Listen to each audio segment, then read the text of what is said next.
NAB Lahore نے grade 19 کے chief engineer ٹیپا ملزم مظہر حسین و شریک ملزم انجم ذیشان کو گرفتار کر لیا۔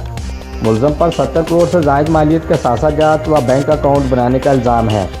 ہمارے اسٹاف رپورٹر ظفر اللہ کی تفصیلات کے مطابق ملزم مظہر حسین LDA ٹیپا اور LDA اربن ڈیولپمنٹ ونگ میں بطور ڈبل چارج چیف انجینئر بھی تعینات رہ چکے ہیں اور آج کا صرف بطور چیف انجینئر ٹیپا ہی کام کر رہے تھے۔ اس دوران انہوں نے رشوت کے بل بوتے پر مبینہ طور پر کم و بیش 50 کروڑ روپے مالیت کے اثاثہ جات اپنے اور اہل خانہ کے نام لگائے۔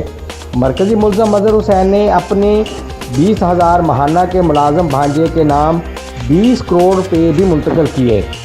نیب لاہور نے ملزم مظہر حسین کے خلاف گزشتہ سال مبینہ مالی غبن کی شکایت پر انکوائری کا آغاز کیا تو دوران انکوائری ملزم کا دیگر شریک اپنے ماتحت ملزمان کی معاونت سے مختلف سرکاری پروجیکٹس میں مالی فوائد حاصل کرنے کے بھی شواہد موصول ہوئے ہیں۔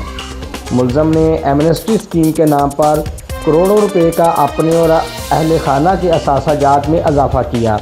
تحقیقاتی ٹیم کو ملزم کی جانب سے 23 کروڑ اہل خانہ کے بینکس اکاؤنٹس میں منتقل کرنے کے بھی شواہد حاصل ہوئے، جس سے ملزم تاحال اپنی صفائی میں اس کو ثابت کرنے میں ناکام رہا۔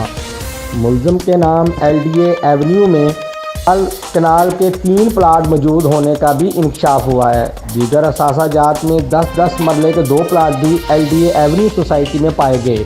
ملزم مظہر حسین کے نام مزنگ لاہور میں 4 قیمتی فلیٹ ہونے کا بھی انکشاف ہوا ہے، جنہیں فروخت کرتے ہوئے ملزم نے کروڑوں روپے بنائے۔ موضع امیر پورہ میں 16 کنال 11 مرلے اراضی کی موجودگی بھی پائی گئی۔